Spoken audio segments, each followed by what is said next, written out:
Hello, Das. Hope you're Hello, doing well. all well, Praveen. How about you? Good, good. So, welcome viewers. Welcome to Web3 Volley. Uh, it's been quite some time. We posted our first episode, and we just wanted to jump into the topic quickly. So, before that, in our last episode, we covered decentralization, how currently decentralization technology is currently in place, and we also spoke about the feature and the benefits and the currently how decentralized is impacting our world. So today we are going to talk about further more about that and what is decentralized currency all about, which is nothing but Bitcoin, and why do we need that, and how our current currencies, which we call it as fiat currency, nothing but for respective countries the currency that we are currently using.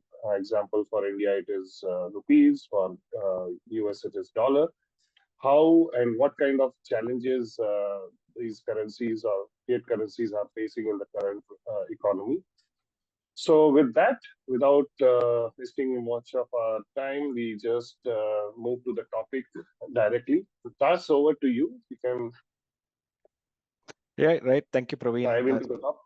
Thank you. Thank you, Praveen. Thank you for the introduction. So as Praveen mentioned, the story today is what are the problems with fiat currency and how Bitcoin aims to solve those challenges or problems with the fiat currency.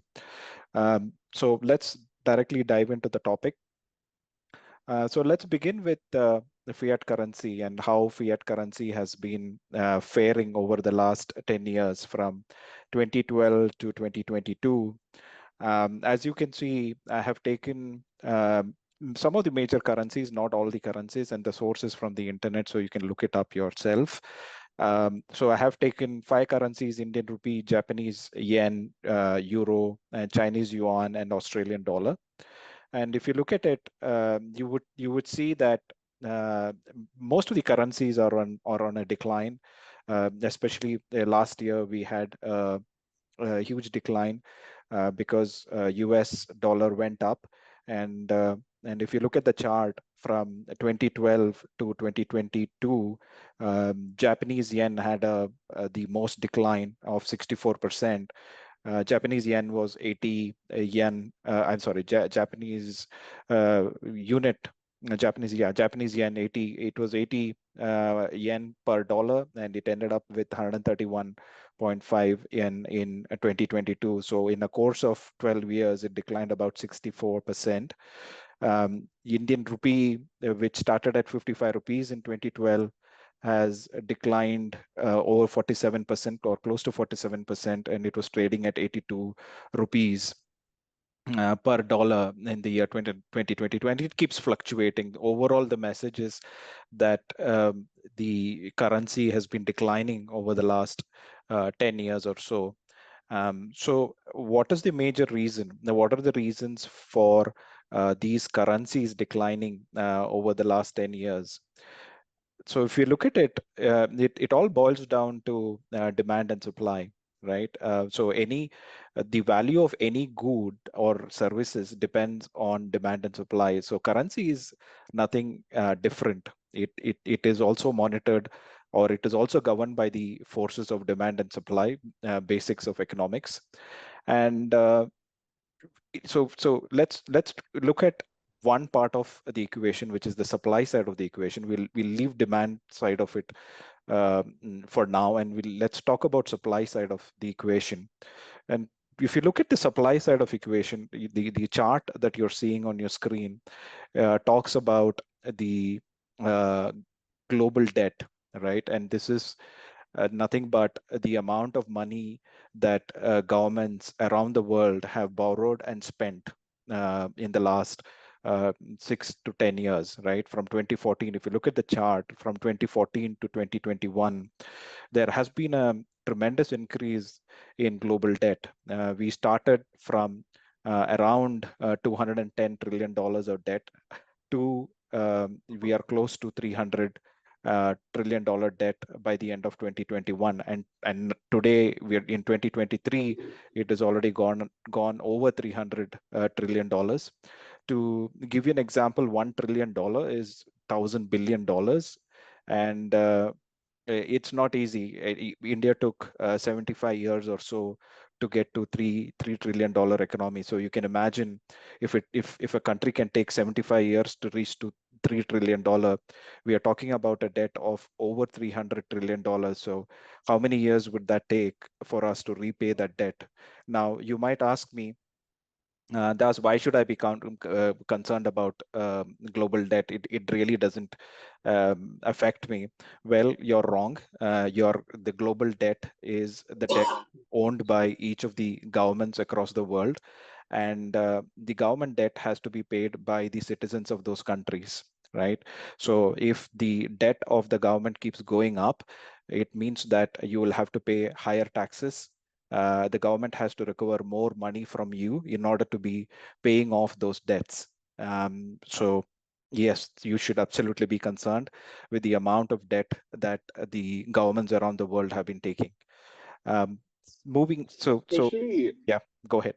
just to add on, so especially that's what we are seeing here is from the time the COVID situation came, and especially during that time, almost all the countries has pumped in more money into their economy. That is nothing but taken debt. And that's why we see a spike from 19, or let's say from 20 to 21. In fact, in 23, as you mentioned, it has gone beyond 300 trillion. So that is one of the biggest, one major reason why we are seeing that, right? And this is across, this data is for global, not Correct, for a particular country, correct. which, especially when every country has done that, then we see a spike. It's going high in the last 3 years. Correct. It's called as helicopter money. Basically, during Mhm. pandemic situation when people were sitting at home and locked down and unemployment, the governments literally went ahead and credited money into people's bank account, and that led to higher borrowing for the governments, and that led to inflation also, and that's the current problem that we are seeing all over the world. I mean, that's a topic for a different episode altogether.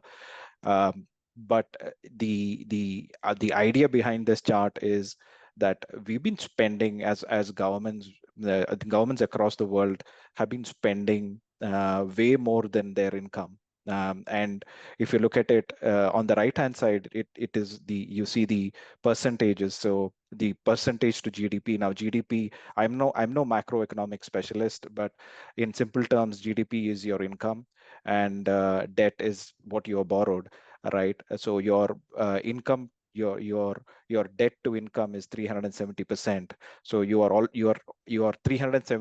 70% over your income. So that is the kind of debt that you're talking about, right? So if Correct. Yeah. yeah. So if you have to talk about now, when you talk about spending and you talk about borrowing and spending, you have spent close to 300% more than your income, which means that there was additional money that came into the economy, which was spent by all governments. And if you look at this graph, we have already 5x'd the money supply in the last 20 years. Now, going back to the demand and supply equation, Mhm. we spoke about how increasing in supply can lead to decrease in value of the currency, right? And so if this chart talks about how the money has multiplied, the circulation, the money in circulation has gone 5 times over the last 20 years, right? That has led to this is one of the reasons. There can be many reasons why currency has declined, but the major reason is also because the supply is going up. And this chart talks about how the money supply has gone up 5 times in over the last 20 years. And this is for all countries Yeah. across the globe. Not, Go yeah. ahead, Praveen. So just to add on to that, so it's not necessarily that if we, especially when we look at dollar, which is going down. Dollar may be increasing compared to if we see the other currencies and all, like India or any other Japan that we saw just now. In fact, maybe some other countries also. But for US, maybe they are not seeing that as impact because their currency is stronger compared to other countries. However, their inflation, which is was used to be close to 1%, has gone up by I don't know seven Nine. percent or eh, so, 6%, The last rate, 9%. the last reading So was 6%. Yeah, last reading was so. Based on that, if you see for their own citizen, it has depreciated by 6% at least from a year perspective. If we see this particular year. correct. Absolutely. Absolutely. It's a problem all over the globe. US tend to enjoy the status of world reserve currency.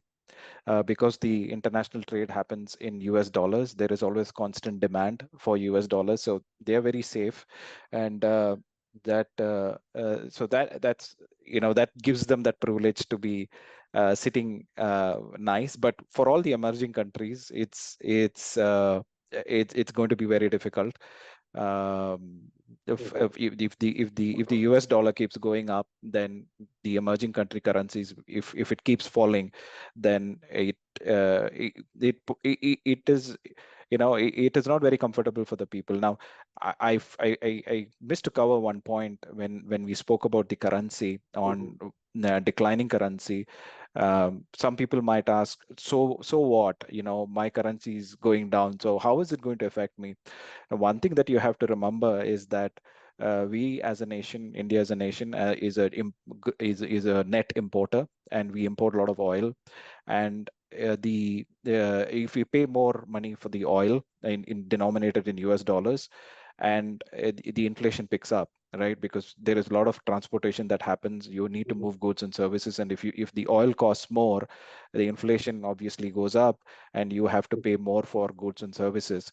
So what you were, let's say, for example, you were paying 100 rupees in 2012 to buy 1 kilo of rice.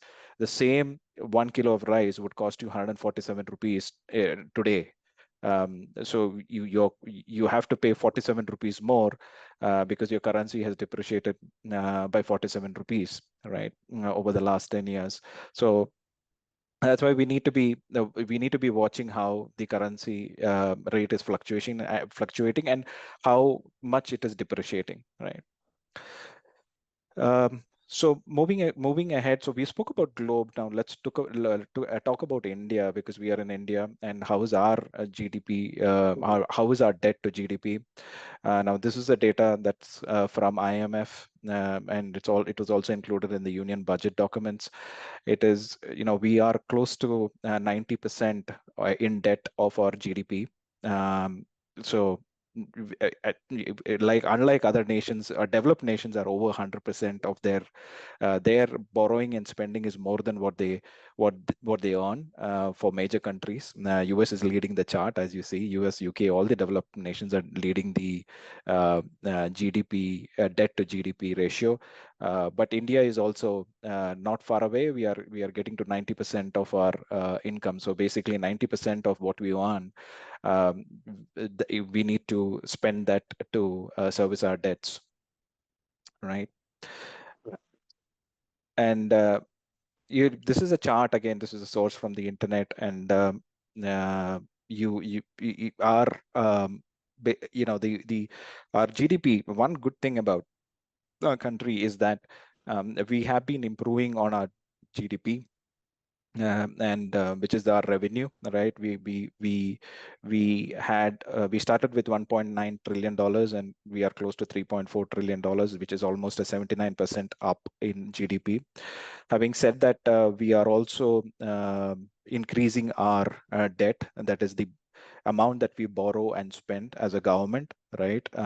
We have gone up from 67% in 2012 to 89.30, almost 90% of our GDP mhm, will go towards servicing our debt, right? And the line that you see is the deficit, which is basically what is the amount of the money that the government has to pay towards debt servicing. It went up from 127 billion in 2012 to 303 billion in 2022, right?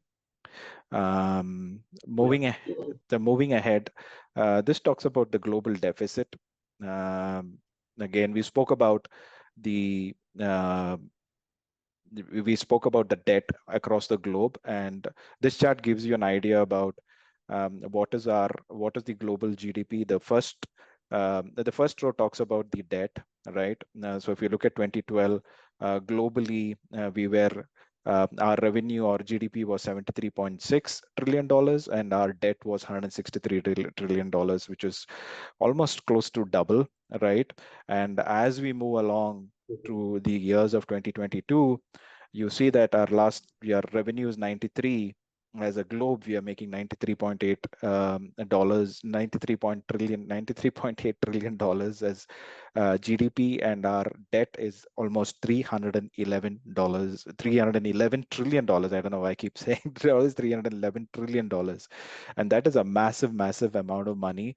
And we are So we from are double it became triple. yeah, from double it became triple in the last 10 years, and we are actually toward, and these figures are like mind blowing, right? I mean, if you look at it, if for a normal household, if you have this kind of debt, would you be able to even be peace, would you be able to sleep peacefully in the night? I don't know, because it's like insane amount of debt, right?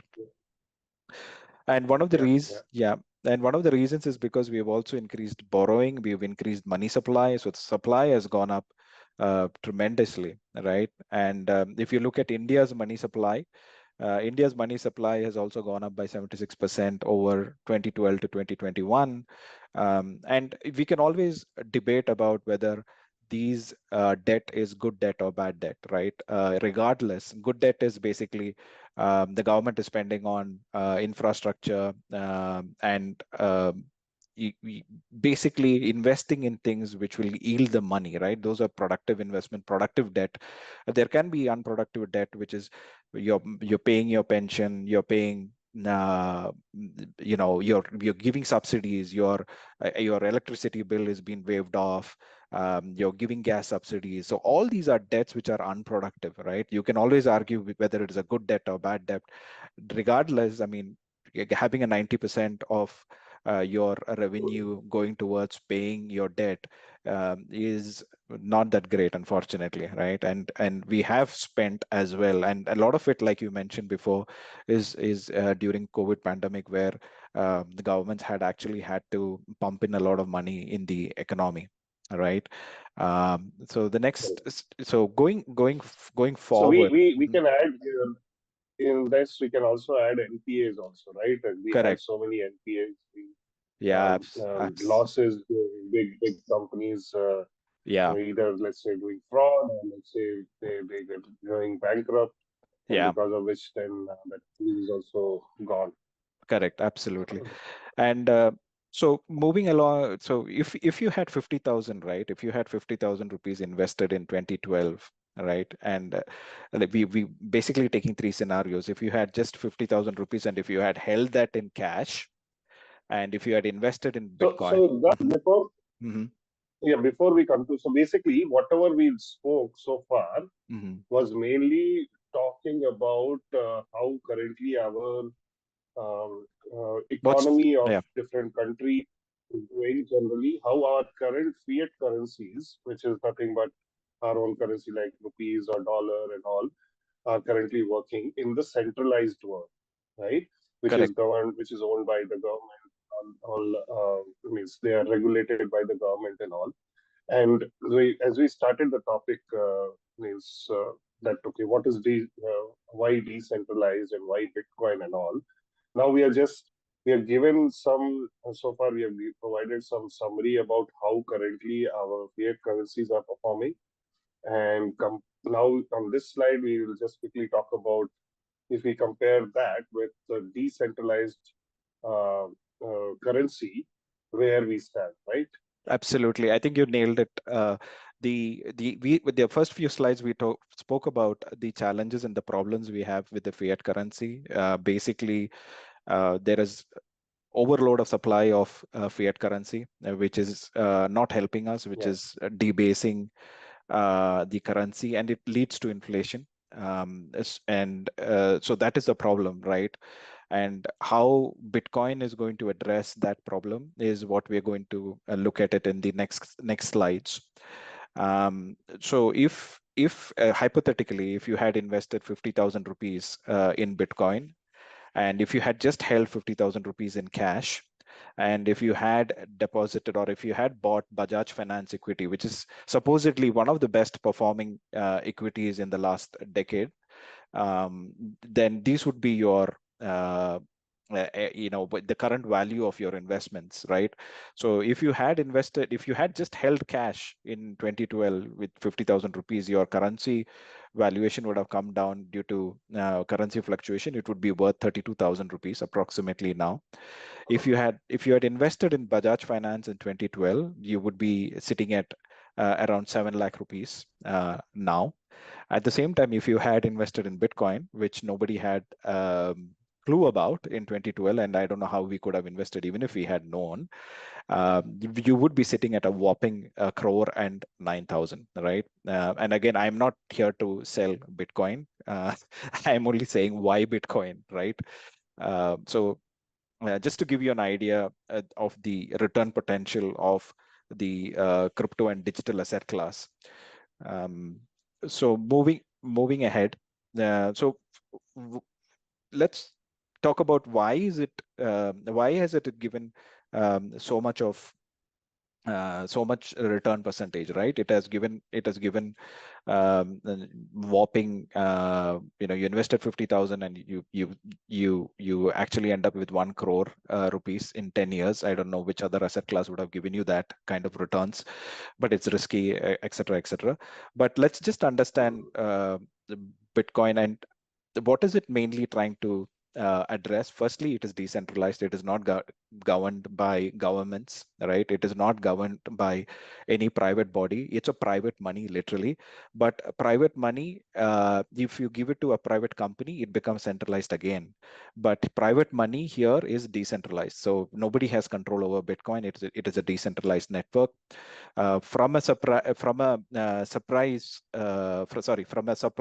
perspective, you have a hard cap of 21 million Bitcoin. So you can only have 21 million Bitcoin at any given point. You can't have endless Bitcoin printing, right? It has a hard cap of 21. So from a supply perspective, it has a hard cap.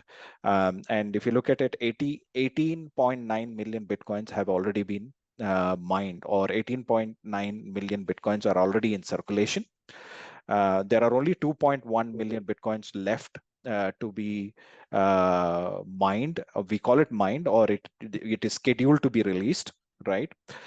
So from a supply perspective, Bitcoin is very good. And the last point is, when we spoke about decentralization, we have to there is rewards system that we have to give to the validators, like we spoke in the last episode. When transactions are validated on a network, the validators are given rewards, and now these rewards are given in Bitcoin, and these validators can be located all across the globe. And the Bitcoin rewards are halved every 4 years, and which means that because of the limited supply and the rewards being halved, there's going to be an increase in demand for Bitcoin. So technically, from the concept of economics, demand and supply, you have a constant supply, which is 21 million.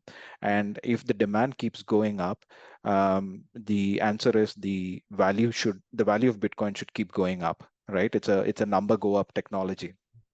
Um, right. So from a supply side, we have taken care of. Now let's talk about the demand side, right? What is the demand for Bitcoin? And so from a demand perspective, Bitcoin, because it is digital, let's compare it with Bitcoin and internet adoption, right?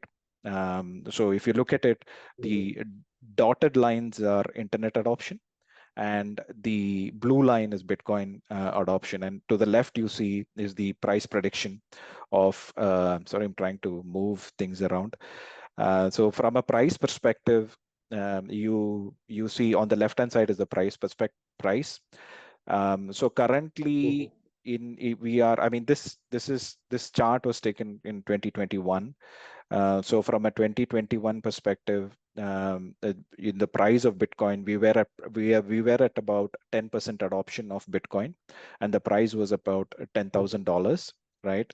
And if the Bitcoin, and if you see this, the chart, the Bitcoin adoption graph is closely following the internet adoption. So if it continues to follow the path of internet adoption, right, and as per this chart, again, it's, nothing is written in stone. It's not a guarantee that the price would reach to whatever extent this graph is showing, but I'm just saying from a demand perspective, what if the adoption continues at this rate, then we might, with 100% adoption of Bitcoin, we might see Bitcoin price up to $1 million, right? So currently it's trading at $26,000. Yeah. Go ahead, Praveen. So Sorry. that's if we look at the current price of Bitcoin in 2023, Mm, it is approximately how much? $27,000. yeah, $27,000. Yeah. So in 2023, when we see, so it is about the 10,000 mark Hmm. in the graph, what you're showing. Correct. It is basically between that. Yeah. Okay. Yeah. Yeah.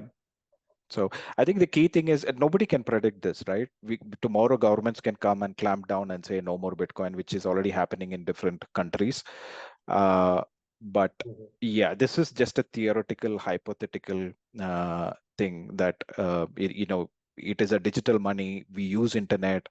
It's something that we do day in and day out. So Mhm. there is a big case of why Bitcoin should become popular, right? But again, it's the Mhm. same thing of why it can't become popular, right? So moving ahead, what is the conclusion, right? You can probably use Bitcoin as a hedge against fiat, hedge against, when you say hedge, it's basically, you park, traditionally we park money in gold as a hedging Mhm. thing. Um, de-risking against, basically de-risk against fiat. You can use Bitcoin to hedge against fiat.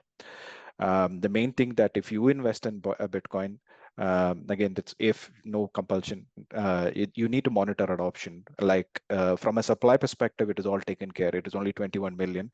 The only thing that you need to take care is how quickly it is getting adopted. What is the demand? How is the demand being fulfilled so that the price can go up? And if you look Mhm. at more and more countries, emerging countries, there are a lot of countries that are going bust, right? And people are looking at what are the safe assets. They can either invest in gold, which is the traditional safest asset, or people, with the growing adoption of internet, people can also move their money to Bitcoin as a store of value. And Mhm. the good thing about Bitcoin is that unlike gold, you cannot go cross border with gold. You cannot carry a lot of gold. But with Bitcoin, if you have your Bitcoin in a hardware wallet, you can move to different countries and you can still carry it. You can sell the Bitcoin on an exchange and get the currency of that country, right? So the main thing is you need to keep monitoring the adoption. And there are countries like Brazil and El Salvador who are already made Bitcoin as a legal tender. And the other thing about demand is it is a global product, right? So globally, people can buy Bitcoin, which can Mhm. also increase the demand, right? So in conclusion, I'm not a Bitcoin advocate. I'm not saying that go ahead and buy Bitcoin. I'm only talking about why Bitcoin and why you should consider looking at it and do your own research and see what comes up. But it is a beautiful technology that has been invented. Yeah. So that's pretty much Thank it. you. Yeah, thank you, Das, for such a nice presentation and sharing such great insights. Um, so thank you, guys. With that, we would like to conclude our video, Uh, and we'll see you guys soon. yeah. Thank you, Thank Praveen. you. Thank you. Thank you, everyone. Thank you for listening to us. Appreciate it. Thank you. Bye.